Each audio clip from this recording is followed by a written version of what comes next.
Shalom, selamat pagi Jemaat Bethany Air Bethel yang terkasih dalam Tuhan. Pagi hari ini kita kembali mau sama-sama merenungkan setiap kebenaran firman Tuhan sebelum kita melakukan setiap aktivitas kita. Namun sebelumnya mari kita bersatu dalam doa. Kami ucap syukur Bapa untuk pagi hari ini ketika Engkau telah jagai kami sepanjang malam. Dan pagi hari ini kami boleh kembali untuk kami bangun melakukan setiap aktivitas kami. Dan pagi hari ini Bapa, sebelum kami mengerjakan apa yang menjadi pekerjaan kami, melakukan setiap aktivitas kami, bila Tuhan jagai kami dan kami mau sebentar merenungkan setiap kebenaran firman Tuhan. Biarlah Tuhan yang urapi setiap kami, berikan kami telinga seorang murid dan hati seorang hamba Bapa. Terima kasih Tuhan, sembunyikan kami di balik salib-Mu, biarlah kerajaan-Mu datang, kehendak-Mu jadi di bumi seperti di surga. Terima kasih Tuhan, kami ucap syukur, kami alaskan doa kami hanya dalam nama-Mu Yesus. Haleluya, amin. Pembacaan firman Tuhan pada pagi hari ini terambil dalam Yohanes 12 ayat yang ke-37 hingga ke-43. Demikian firman Tuhan dengan perikop, mengapa orang Yahudi tidak dapat percaya.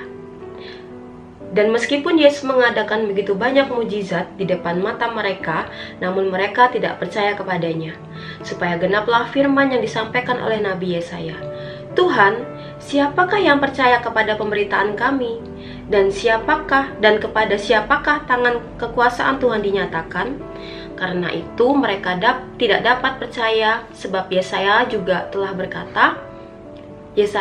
telah berkata juga, Ia telah membutakan mata dan mendegilkan hati mereka, supaya mereka jangan melihat dengan mata dan menanggap dengan hati, lalu berbalik, sehingga aku menyembuhkan mereka. Hal ini dikatakan oleh Yesaya karena ia telah melihat kemuliaannya dan telah berkata-kata tentang dia. Namun banyak juga di antara pemimpin yang percaya kepadanya, tetapi oleh karena orang-orang Farisi mereka tidak mengakuinya berterus terang, supaya mereka jangan dikucilkan. Sebab mereka lebih suka akan kehormatan manusia daripada kehormatan Allah. Pagi hari ini melalui firman ini kita mau sama-sama belajar. Di ayat yang pertama dikatakan bahwa Tuhan telah mengadakan banyak mukjizat di depan mereka, namun mereka tidak percaya kepadanya. Di notes-notes sebelumnya kita sudah membacanya, kita sudah mendengarkannya, bahwa Tuhan telah melakukan banyak mukjizat, Tuhan telah melakukan banyak perbuatan ajaib. Namun imam-imam Yahudi, orang-orang yang ada di sana, mereka belum bisa percaya sepenuhnya sama apa yang dilakukan Tuhan. Bahkan tidak banyak juga mereka membenci apa yang Tuhan lakukan. Mereka tidak menyukai apa yang dilakukan Yesus. Kalau sebelumnya Tuhan telah melakukan mukjizat membangkitkan orang mati, Tuhan membangkitkan Lazarus yang telah tertidur sepanjang 4 hari. Namun di ayat sebelumnya dikatakan bahwa orang-orang Yahudi malah ingin kembali membinasakan Lazarus kayak gitu kan. Padahal sudah jelas gitu, apa yang dilakukan Tuhan itu ada satu mukjizat yang besar gitu kan. Dan yang pertama kita mau mengerti gitu kan, dimana ketika apa yang dilakukan Tuhan, apa yang diperbuat Tuhan, mungkin ada yang menerima, tapi ada juga yang tidak menerima. Ada yang percaya, ada juga yang tidak percaya. Nah, di sini di ayat yang selanjutnya itu kan dikatakan supaya apa? Genaplah firman yang disampaikan oleh Nabi Yesaya. Kalau kita lihat di kitab Yesaya, Nabi Yesaya itu menubuatkan gitu kan. Mereka sering mendengar firman Tuhan, tetapi mereka tidak mengerti. Mereka akan sering melihat perbuatan-perbuatan Tuhan yang ajaib, tetapi mereka tidak peduli sama apa yang diperbuat Tuhan. Mereka tidak peduli apa yang terjadi pada saat itu. Nah, itu terjadi dan dialami oleh imam-imam Yahudi pada saat itu. Dan pagi hari ini yang kita mau aplikasikan dalam hidup kita, kita mau belajar memiliki iman yang percaya penuh sama Tuhan.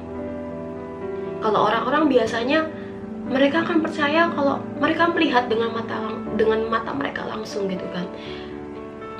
Mereka akan percaya ketika mereka mengalaminya langsung gitu kan. Padahal di firman Tuhan dikatakan di Ibrani, iman itu dasar dari segala sesuatu yang kita harapkan. dan dasar dari segala sesuatu yang tidak kita lihat. Iman itu segala sesuatu yang belum terjadi. Makanya kenapa Tuhan katakan kita harus mengimaninya. Kenapa firman Tuhan katakan kita harus mengimani apa yang kita percaya. Yaitu apa? Kita percaya sama apa yang Tuhan janjikan dalam hidup kita. Kita mau percaya sama apa yang Tuhan mau lakukan dalam hidup kita. Meskipun itu belum bisa kita lihat secara real dengan mata jasmani kita. Meskipun itu belum bisa kita alami secara nyata hari ini mungkin, saat ini mungkin. Namun firman Tuhan katakan kita harus mengimani itu semua. Kita harus percaya.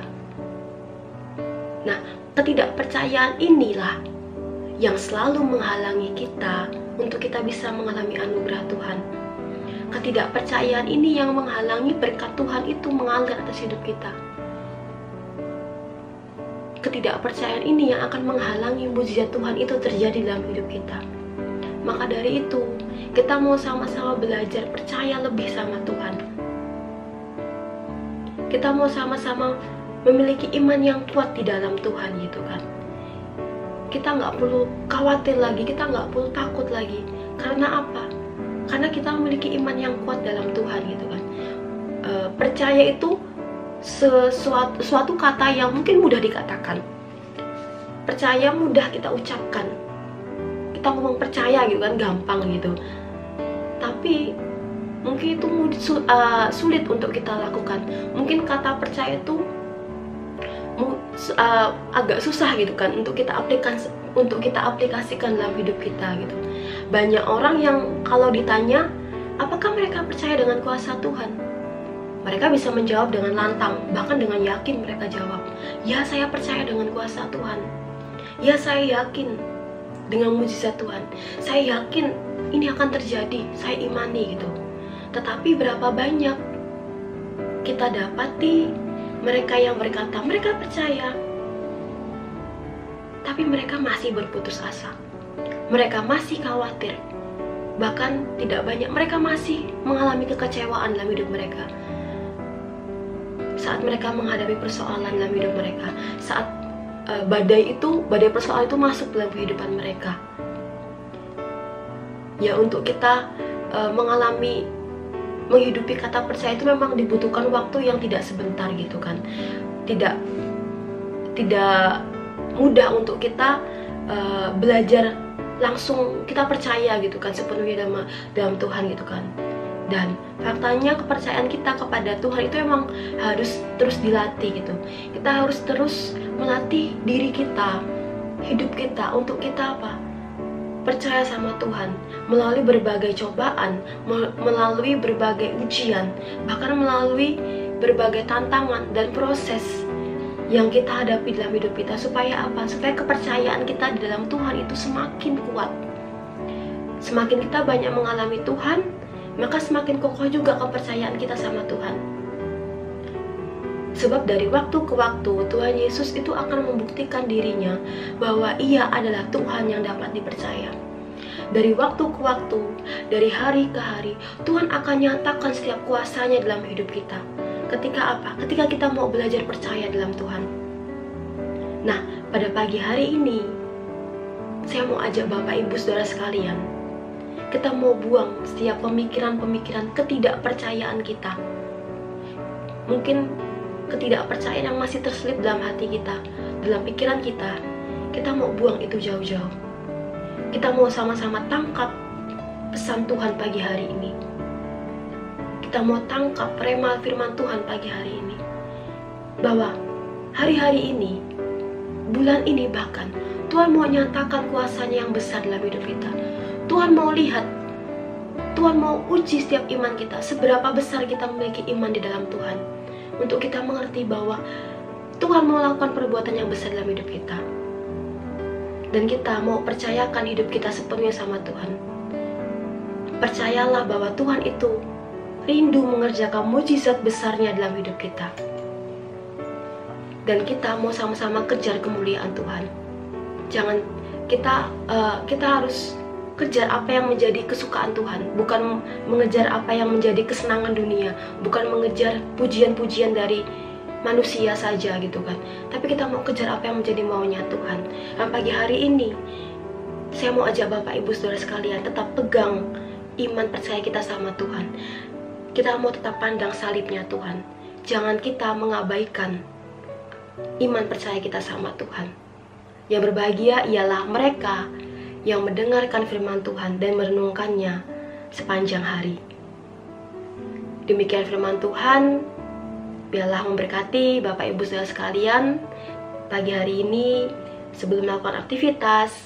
Biarlah sukacita dan kekuatan dari Tuhan itu senantiasa menyertai kita. Amin. Tuhan Yesus memberkati. Selamat pagi, selamat beraktivitas.